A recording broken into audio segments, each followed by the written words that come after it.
요한복음 6장 5절에서 11절 말씀 저와 여러분 한 절씩 교독하시고 마지막 절은 다 함께 읽겠습니다.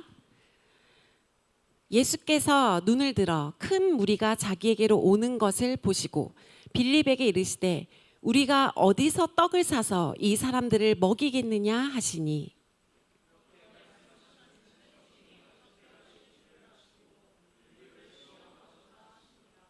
빌립이 대답하되 각 사람으로 조금씩 받게 할지라도 200데나리온의 떡이 부족하리이다.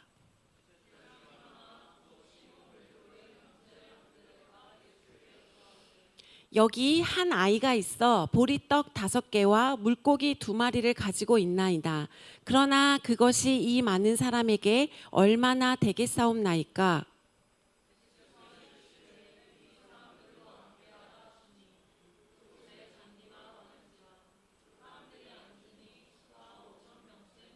다 함께 읽겠습니다. 예수께서 떡을 가져 축사하신 후에 앉아있는 자들에게 나눠주시고 물고기도 그렇게 그들의 원대로 주시니라. 아멘. 제가 결혼하고 남편이랑 살면서 가끔씩 부딪히는 일이 있었습니다. 저희 남편은 현실을 매우 중요하게 여깁니다. 현실을 봐야지 앞으로 어떻게 될지 생각하고 미리 준비해야지.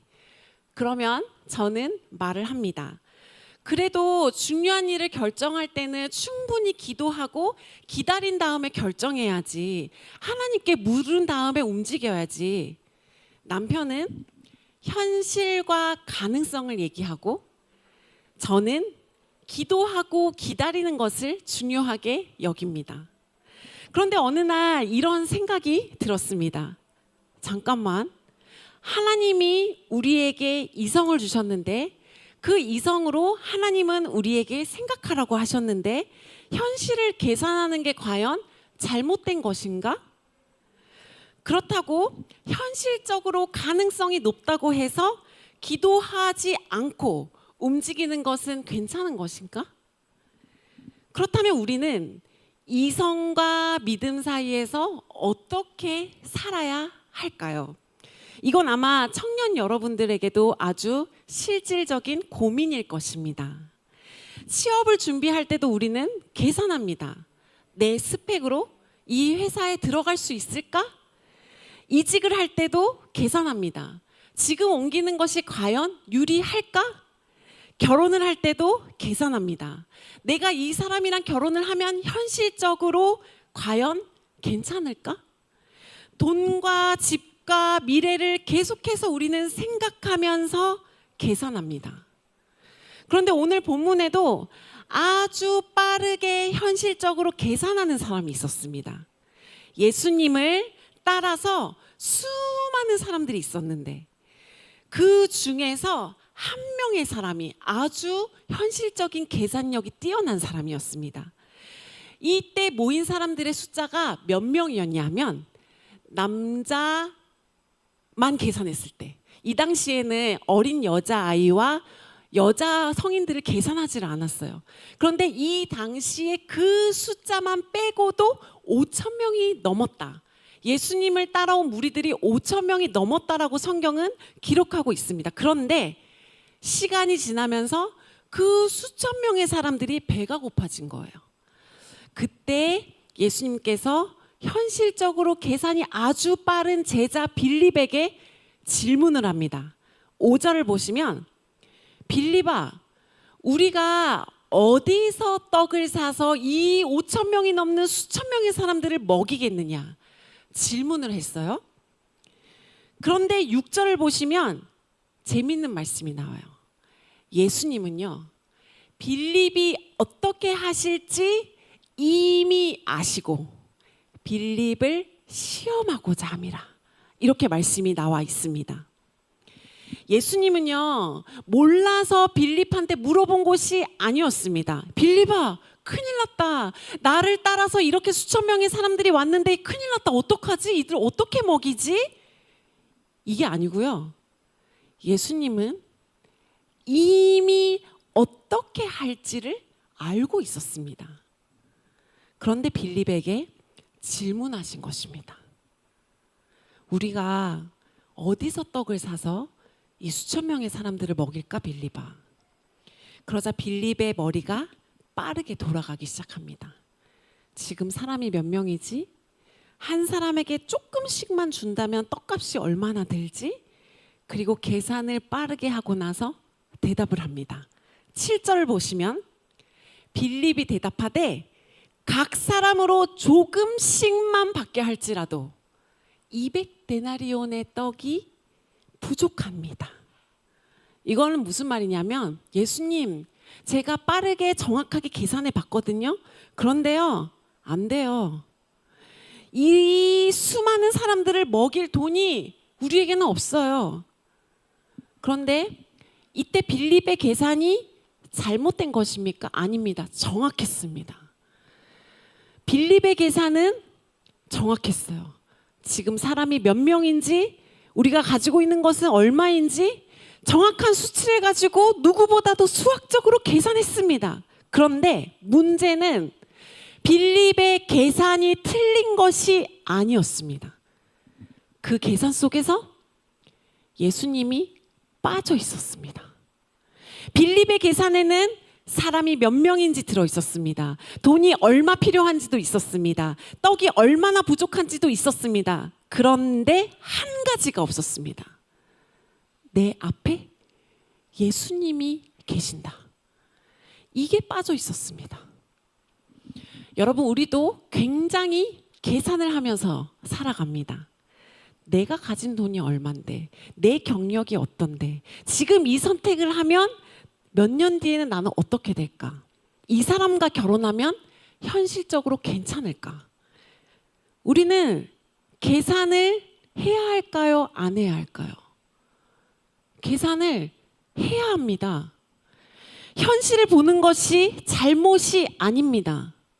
그런데 문제가 있습니다. 계산을 하는 것이 잘못된 것이 아니라 계산을 한 것을 최종 결론으로 내리는 것이 문제인 것입니다. 내 상황에서는 안 돼. 내 능력으로는 안 돼. 내 나이에는 늦었어. 지금 조건으로는 안 되겠어. 계산은 정확할 수 있는데 문제는 뭐냐? 우리가 잊지 말아야 할 것이 있습니다. 그 계산 속에서 하나님이 계시는가? 그때 옆에 있었던 또 다른 제자 안드레가 빌립의 옆에서 이야기를 합니다. 우리 8절, 9절인데요. 우리 다 함께 읽어보겠습니다. 시작. 제자 중 하나 곧 시몬 베드로의 형제 안드레가 예수께 여짜오되 여기 한 아이가 있어 보리떡 5개와 물고기 2마리를 가지고 있나이다. 그러나 그것이 이 많은 사람에게 얼마나 되겠사옵나이까. 아멘. 안드레도 빌립이랑 크게 다르지 않았습니다. 예수님, 여기 먹을 게 있기는 있습니다. 보리떡 5개랑 물고기 2마리 그게 있기는 있습니다. 그런데 그 뒤에 안드레가 뭐라고 덧붙이냐면 그런데 이거 가지고 예수님 이 5천 명이 넘는 사람들을 어떻게 먹일 수 있을까요? 그런데 빌립이랑 안드레랑 비슷한 것 같은데 안드레에게 약간 다른 점이 하나 있었습니다. 그거는 뭐냐 하면 아주 작은 것이었지만 안 될 것 같았지만 일단은 그거를 주님한테 가지고 왔다는 것입니다. 예수님, 이것밖에는 없습니다. 예수님, 이것으로 이 수천 명의 사람들을 어떻게 먹일 수 있을지 모르겠습니다. 안 될 것 같습니다. 그런데 주님, 일단 제가 가지고 왔습니다. 여러분, 저는 이것도 믿음이라고 생각합니다. 믿음은 내가 가진 것이 충분하다고 우기는 것이 아닙니다. 믿음은 내가 가진 것이 잘 될 수 있을 때에만 주님 앞에 드리는 것이 아닙니다. 믿음은 내가 가진 것이 부족한 것을 너무나도 알지만, 현실을 계산했지만, 이성적으로 생각했지만, 그렇지만 그것을 예수님의 손에 올려드리는 것입니다. 이것이 믿음입니다. 그때 예수님께서 말씀하셨어요. 사람들을 다 앉게 해라.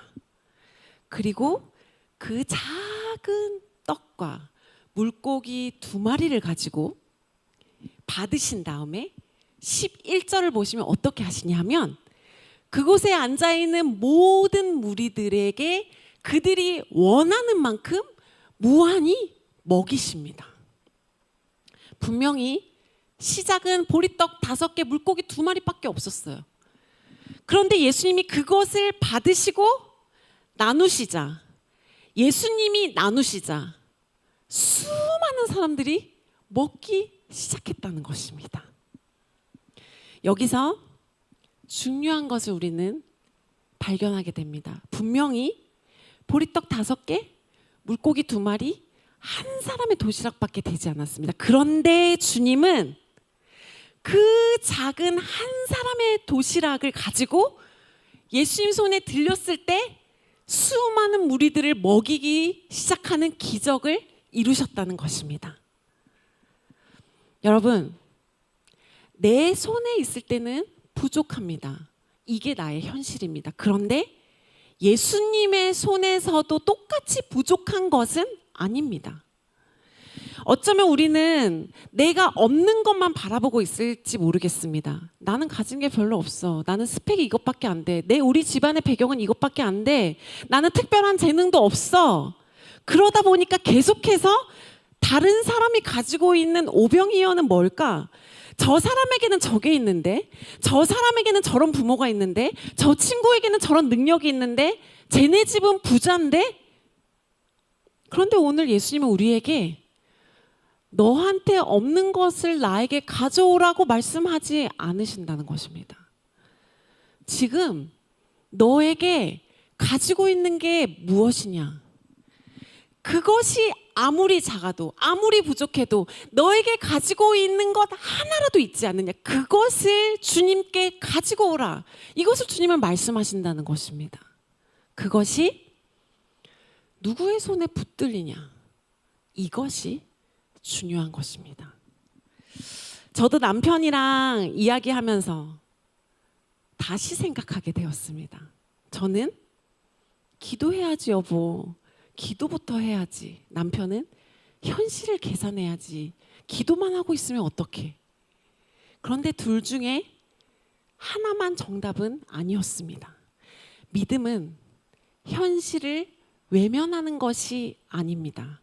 현실을 보면서도 그 현실 너머에 있는 예수님을 기대하는 것이 바로 믿음인 것입니다.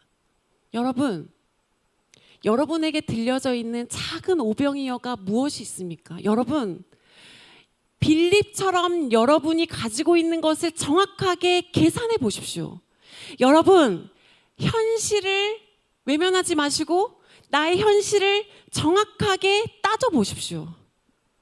내가 가진 것은 뭐고, 나에게 부족한 것은 뭐고, 내가 할 수 있는 것은 뭐고, 내가 할 수 없는 것은 뭐고, 정확하게 여러분 피하지 마시고 직면해 보십시오. 그리고 나서 주님 아버지 앞에 나아가는 겁니다. 주님, 제가 다 계산해 봤는데 내가 가지고 있는 건 이것밖에 없습니다. 주님, 나에게 있는 능력은 이것밖에 없습니다. 주님, 제가 보기에는 이 능력이 너무나도 작아 보입니다.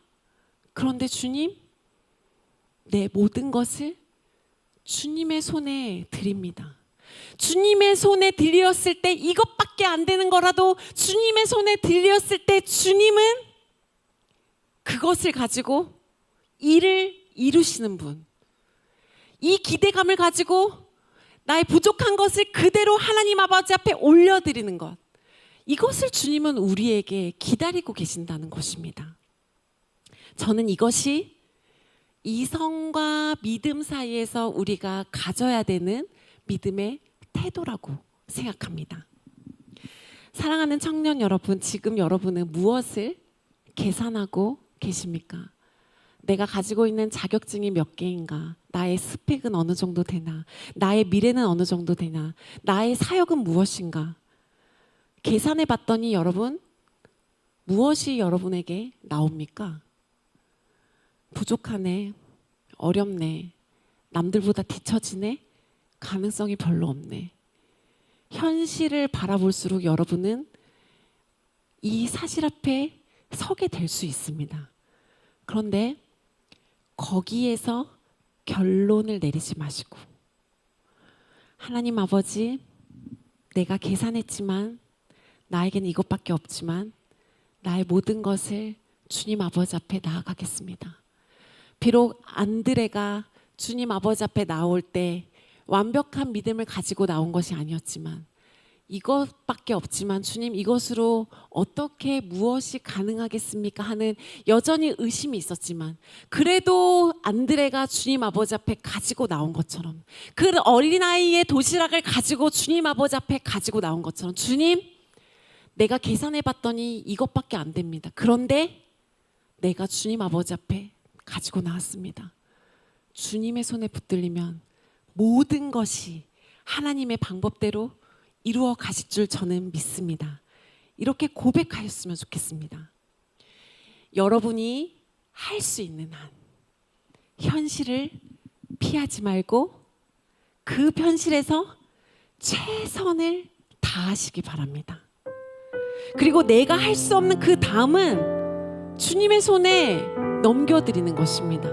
믿음은 계산하지 않는 것이 아닙니다. 계산한 뒤에도 하나님이 하실 일을 남겨두고 기대하는 것이 바로 믿음입니다. 내 손에서 부족한 것이 예수님 손에도 부족한 것은 아닙니다. 현실을 정확하게 보되 현실보다 크신 하나님을 믿고, 계산은 하되 계산에는 갇히지 말고, 준비는 하되 나의 준비보다 하나님을 의지하고, 내게 있는 작은 오병이어를 주님의 손에 올려드리는 저와 여러분 되시기를 예수님의 이름으로 축원드립니다.